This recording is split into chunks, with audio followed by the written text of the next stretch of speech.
श्रीमद् भागवत महात्म्य। पहला अध्याय। देवर्षि नारद की भक्ति से भेंट। सच्चिदानंद स्वरूप भगवान श्री कृष्ण को हम नमस्कार करते हैं, जो जगत की उत्पत्ति, स्थिति और विनाश के हेतु तथा आध्यात्मिक, आधि दैविक और आधि भौतिक तीनों प्रकार के तापों का नाश करने वाले हैं। जिस समय श्री सुखदेव जी का यज्ञोपवीत संस्कार भी नहीं हुआ था तथा लौकिक वैदिक कर्मों के अनुष्ठान का अवसर भी नहीं आया था, तभी उन्हें अकेले ही संन्यास लेने के लिए घर से जाते देखकर उनके पिता व्यास जी विरह से कातर होकर पुकारने लगे, बेटा बेटा, तुम कहाँ जा रहे हो। उस समय वृक्षों ने तन्मय होने के कारण श्री सुखदेव जी की ओर से उत्तर दिया था, ऐसे सर्वभूत हृदय स्वरूप श्री सुखदेव मुनि को मैं नमस्कार करता हूँ। एक बार भगवत कथामृत का रसास्वादन करने में कुशल मुनिवर शौनक जी नैमिषारण्य क्षेत्र में विराजमान महामती सूत जी को नमस्कार करके उनसे पूछा। शौनक जी बोले, सूत जी, आपका ज्ञान अज्ञानांधकार को नष्ट करने के लिए करोड़ों सूर्यों के समान है। आप हमारे कानों के लिए रसायन अमृत स्वरूप सार गर्भित कथा कहिए। भक्ति, ज्ञान और वैराग्य से प्राप्त होने वाले महान विवेक की वृद्धि किस प्रकार होती है तथा वैष्णव लोग किस तरह इस माया मोह से अपना पीछा छुड़ाते हैं। इस घोर कलिकाल में जीव प्रायः आसुरी स्वभाव के हो गए हैं। विविध क्लेशों से आक्रांत इन जीवों को शुद्ध दैवी शक्ति संपन्न बनाने का सर्वश्रेष्ठ उपाय क्या है। सूत जी, आप हमें कोई ऐसा शाश्वत साधन बताइए जो सबसे अधिक कल्याणकारी तथा पवित्र करने वालों में भी पवित्र हो तथा जो भगवान श्री कृष्ण की प्राप्ति करा दे। चिंतामणि केवल लौकिक सुख दे सकती है और कल्प वृक्ष अधिक से अधिक स्वर्गीय संपत्ति दे सकता है, परंतु गुरुदेव प्रसन्न होकर भगवान का योगी दुर्लभ नित्य वैकुंठ धाम दे सकते हैं। सूत जी ने कहा, शौनक जी, तुम्हारे हृदय में भगवान का प्रेम है, इसलिए मैं विचार कर तुम्हें संपूर्ण सिद्धांतों का निष्कर्ष सुनाता हूँ, जो जन्म मृत्यु के भय का नाश कर देता है, जो भक्ति के प्रवाह को बढ़ाता है और भगवान श्री कृष्ण की प्रसन्नता का प्रधान कारण है। मैं तुम्हें वह साधन बतलाता हूँ, उसे सावधान होकर सुनो। श्री सुखदेव जी ने कलयुग में जीवों के काल रूपी सर्प के मुख का ग्रास होने के त्रास का आत्यंतिक नाश करने के लिए श्रीमद् भागवत शास्त्र का प्रवचन किया है। मन की शुद्धि के लिए इससे बढ़कर कोई भी साधन नहीं है। जब मनुष्य के जन्म जन्मांतर का पुण्य उदय होता है, तभी उसे इस भागवत शास्त्र की प्राप्ति होती है। जब सुखदेव जी राजा परीक्षित को यह कथा सुनाने के लिए सभा में विराजमान हुए, तब देवता लोग उनके पास अमृत का कलश लेकर आए। देवता अपना काम बनाने में बड़े कुशल होते हैं, अतः यहाँ भी सबने सुखदेव मुनि को नमस्कार करके कहा, आप यह अमृत लेकर बदले में हमें कथामृत का दान दीजिए। इस प्रकार परस्पर विनिमय अदला बदली हो जाने पर राजा परीक्षित अमृत का पान करें और हम सब श्रीमद् भागवत रूप अमृत का पान करेंगे। इस संसार में कहाँ कांच और कहाँ महामूल्य मणि तथा कहाँ सुधा और कहाँ कथा। श्री सुखदेव जी ने यह सोचकर उस समय देवताओं की हंसी उड़ा दी। उन्हें भक्ति शून्य कथा का अनाधिकारी जानकर कथामृत का दान नहीं दिया। इस प्रकार यह श्रीमद् भागवत की कथा देवताओं को भी दुर्लभ है। पूर्व काल में श्रीमद् भागवत के श्रवण से ही राजा परीक्षित की मुक्ति देखकर ब्रह्मा जी को भी बड़ा आश्चर्य हुआ। उन्होंने सत्यलोक में तराजू बांधकर सब साधनों को तौला। अन्य सभी साधन तौल में हल्के पड़ गए। अपने महत्व के कारण भागवत ही सबसे भारी रहा। यह देखकर सभी ऋषियों को बड़ा विस्मय हुआ। उन्होंने कलयुग में इस भगवद रूप भागवत शास्त्र को ही पढ़ने सुनने से तत्काल मोक्ष देने वाला निश्चय किया। सप्ताह विधि से श्रवण करने पर यह निश्चय भक्ति प्रदान करता है। पूर्व काल में इसे दयापरायण सनकादि ने देवर्षि नारद को सुनाया था। यद्यपि देवर्षि ने पहले ब्रह्मा जी के मुख से इसे श्रवण कर लिया था, तथापि सप्ताह श्रवण की विधि तो उन्हें सनकादि ने ही बताई थी। शौनक जी ने पूछा, सांसारिक प्रपंच से मुक्त एवं विचरणशील नारद जी का सनकादि के साथ संयोग कहाँ हुआ और विधि विधान के श्रवण में उनकी प्रीति कैसे हुई? सूत जी ने कहा, अब मैं तुम्हें वह भक्तिपूर्ण कथानक सुनाता हूँ जो श्री सुखदेव जी ने मुझे अपना अनन्य शिष्य जानकर एकांत में सुनाया था। एक दिन विशालापुरी में वे चारों निर्मल ऋषि सत्संग के लिए आए। वहाँ उन्होंने नारद जी को देखा। सनकादि ने पूछा, ब्राह्मण, आपका मुख उदास क्यों हो रहा है? आप चिंतातुर कैसे हैं? इतनी जल्दी जल्दी आप कहाँ जा रहे हैं और आपका आगमन कहाँ से हो रहा है? इस समय तो आप उस पुरुष के समान व्याकुल जान पड़ते हैं जिसका सारा धन लुट गया हो। आप जैसे आसक्ति रहित पुरुषों के लिए यह उचित नहीं है। इसका कारण बताइए। नारद जी ने कहा, मैं सर्वोत्तम लोक समझकर पृथ्वी में आया था। यहाँ पुष्कर, प्रयाग, काशी, गोदावरी, नासिक, हरिद्वार, कुरुक्षेत्र, श्रीरंग और सेतुबंध आदि कई तीर्थों में मैं इधर उधर विचरता रहा, किंतु मुझे कहीं भी मन को संतोष को देने वाली शांति नहीं मिली। इस समय अधर्म के सहायक कलयुग ने सारी पृथ्वी को पीड़ित कर रखा है। अब यहाँ सत्य, तप, शौच, बाहर भीतर की पवित्रता, दया, दान आदि कुछ भी नहीं है। बेचारे जीव केवल अपना पेट पालने में लगे हुए हैं। वे असत्यभाषी, आलसी, मंदबुद्धि, भाग्यहीन, उपद्रवग्रस्त हो गए हैं। जो साधु संत कहे जाते हैं वे पूरे के पूरे पाखंडी हो गए हैं।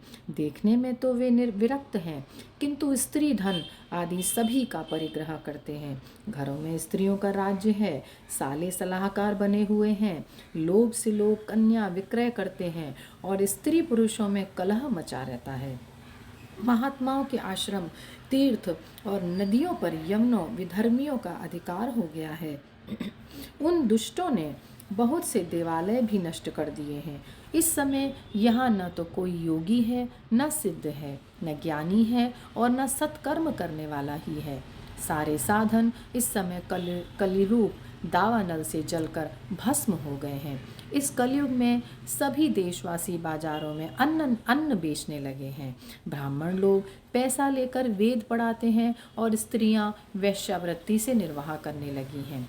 इस तरह कलयुग के दोष देखता और पृथ्वी पर विचरता हुआ मैं यमुना जी के तट पर पहुंचा, जहां भगवान श्री कृष्ण की अनेकों लीलाएं हो चुकी हैं। मुनिवरों, सुनिए, वहां मैंने एक बड़ा आश्चर्य देखा। वहाँ एक युवती स्त्री खिन्न मन से बैठी थी। उसके पास दो वृद्ध पुरुष अचेत अवस्था में पड़े जोर जोर से सांस ले रहे थे। वह तरुणी उनकी सेवा करती हुई कभी उन्हें चेत कराने का प्रयत्न करती और कभी उनके आगे रोने लगती। वह अपने शरीर के रक्षक परमात्मा को दसों दिशाओं में देख रही थी। उसके चारों ओर सैकड़ों स्त्रियां उसे पंखा झल रही थीं और बार बार समझाती जाती थीं। दूर से यह सब चरित देखकर मैं कुतूहलवश उसके पास चला गया। मुझे देखकर वह युवती खड़ी हो गई और बड़ी व्याकुल होकर कहने लगी। युवती ने कहा, अजी महात्मा जी, क्षण भर ठहर जाइए और मेरी चिंता को भी नष्ट कर दीजिए। आपका दर्शन तो संसार के सभी पापों को सर्वथा नष्ट कर देने वाला है। आपके वचनों से मेरे दुख की भी बहुत कुछ शांति हो जाएगी। मनुष्य का जब बड़ा भाग्य होता है तभी आपके दर्शन हुआ करते हैं। नारद जी कहते हैं, तब मैंने उस स्त्री से पूछा, देवी, तुम कौन हो? ये दोनों पुरुष तुम्हारे क्या होते हैं और तुम्हारे पास ये कमल नयनी देवियाँ कौन हैं? तुम हमें विस्तार से अपने दुख का कारण बताओ।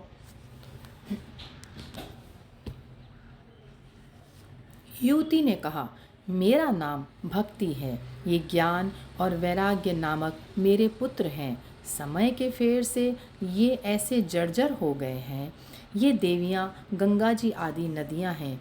ये सब मेरी सेवा करने के लिए ही आई हैं। इस प्रकार साक्षात देवियों के द्वारा सेवित होने पर भी मुझे सुख शांति नहीं है। तपोधन, अब ध्यान देकर मेरा वृत्तांत सुनिए। मेरी कथा वैसे तो प्रसिद्ध है, फिर भी उसे सुनकर आप मुझे शांति प्रदान करें। मैं द्रविड़ देश में उत्पन्न हुई, कर्नाटक में बड़ी, कहीं कहीं महाराष्ट्र में सम्मानित हुई, किंतु गुजरात में मुझको बुढ़ापे ने आ घेरा। वहाँ घोर कलयुग के प्रभाव से पाखंडियों ने मुझे अंग भंग कर दिया। चिरकाल तक यह अवस्था रहने के कारण मैं अपने पुत्रों के साथ दुर्बल और निस्तेज हो गई।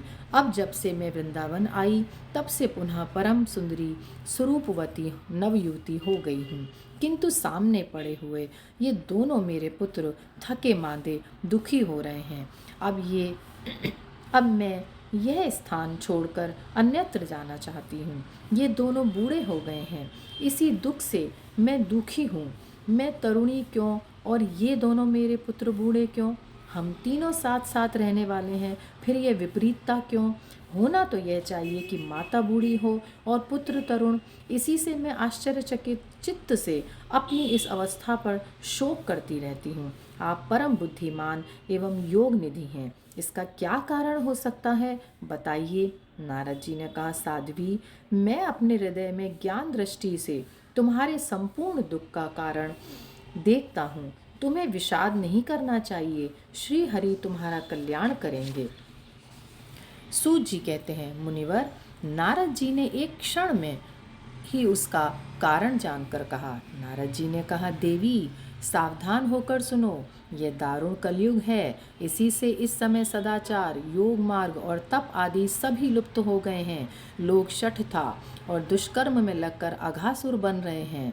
संसार में जहाँ देखो वहीं सत्पुरुष दुख में म्लान है और दुष्ट सुखी हो रहे हैं। इस समय जिस बुद्धिमान पुरुष का धैर्य बना रहे वही बड़ा ज्ञानी या पंडित है।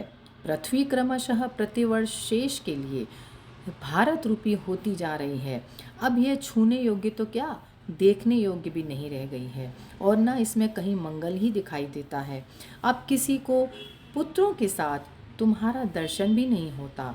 विषयानुराग के कारण अंधे बने हुए जीवों से उपेक्षित होकर तुम जर्जर हो रही थी। वृंदावन के संयोग से तुम फिर नवीन तरुणी हो गई। अतः यह वृंदावन धाम धन्य है, जहाँ भक्ति सर्वत्र नृत्य कर रही है।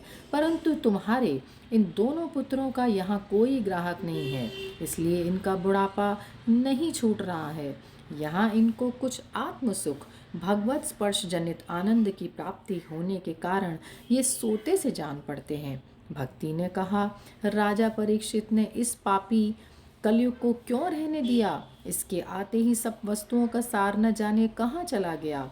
करुणामय श्री हरि से भी यह अधर्म कैसे देखा जाता है? मुने, मेरा यह संदेह दूर कीजिए। आपके वचनों से मुझे बड़ी शांति मिलती है। नारद जी ने कहा, बोले, यदि तुमने पूछा है तो प्रेम से सुनो कल्याणी। मैं तुम्हें यह सब बताऊंगा और तुम्हारा दुख भी दूर हो जाएगा। जिस दिन भगवान श्री कृष्ण इस भूलोक को छोड़कर अपने परम धाम को पधारे, उसी दिन से यहाँ संपूर्ण साधनों में बाधा डालने वाला कलयुग आ गया। दिग्विजय के समय राजा परीक्षित की दृष्टि पड़ने पर कलयुग दीन के समान उनकी शरण में आया। भ्रमर के समान सारग्राही राजा ने यह निश्चय किया कि इसका वध मुझे नहीं करना चाहिए, क्योंकि जो फल तपस्या, योग एवं समाधि से भी नहीं मिलता, कलयुग में वही फल श्री हरि कीर्तन से ही भली भांति मिल जाता है। इस प्रकार सारहीन होने पर भी उसे इस एक ही दृष्टि से सार युक्त देखकर उन्होंने कलयुग में उत्पन्न होने वाले जीवों के सुख के लिए ही से रहने दिया था। इस समय लोगों के कुकर्म में प्रवृत्त होने के कारण सभी वस्तुओं का सार निकल गया है और पृथ्वी के सारे पदार्थ बीजहीन भूसी के समान हो गए हैं। ब्राह्मण केवल अन्न धनादि के लोभवश घर घर एवं जन जन को भागवत की कथा सुनाने लगे हैं, इसलिए कथा का सार चला गया है। तीर्थों में नाना प्रकार के अत्यंत घोर कर्म करने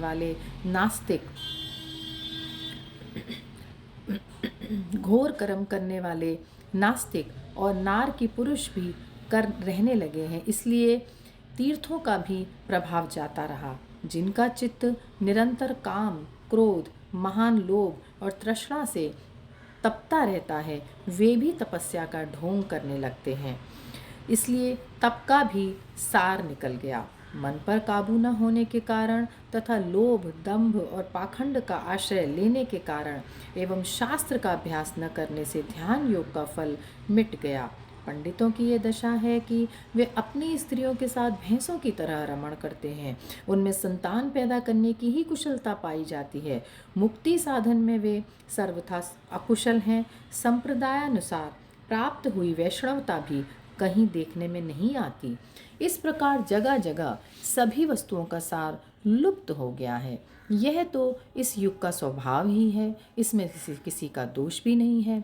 इसी से पुंडरीकाक्ष भगवान बहुत समीप रहते हुए भी यह सब सह रहे हैं। सूत जी कहते हैं, शौनक जी, इस प्रकार देवर्षि नारद के वचन सुनकर भक्ति को बड़ा आश्चर्य हुआ। फिर उसने जो कुछ कहा उसे सुनिए। भक्ति ने कहा, देवर्षि, आप धन्य हैं। मेरा बड़ा सौभाग्य था जो आपका समागम हुआ।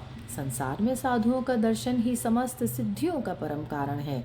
आपका केवल एक बार का उपदेश धारण करके कयाधु कुमार प्रहलाद ने माया पर विजय प्राप्त कर ली थी। ध्रुव ने भी आपकी कृपा से ही ध्रुव पद प्राप्त किया था। आप सर्व मंगलमय और साक्षात श्री ब्रह्मा जी के पुत्र हैं। मैं आपको शत शत नमस्कार करती हूँ। और ये पहला अध्याय यहीं समाप्त हुआ। श्रीमद् भागवत जी की जय। जय श्री कृष्ण, जय श्री कृष्ण, जय श्री कृष्ण। गोविंद बोलो, हरि गोपाल बोलो, राधा रमण हरि गोविंद बोलो। गोविंद बोलो, हरि गोपाल बोलो, राधा रमण हरि गोविंद बोलो। गोविंद बोलो, गोपाल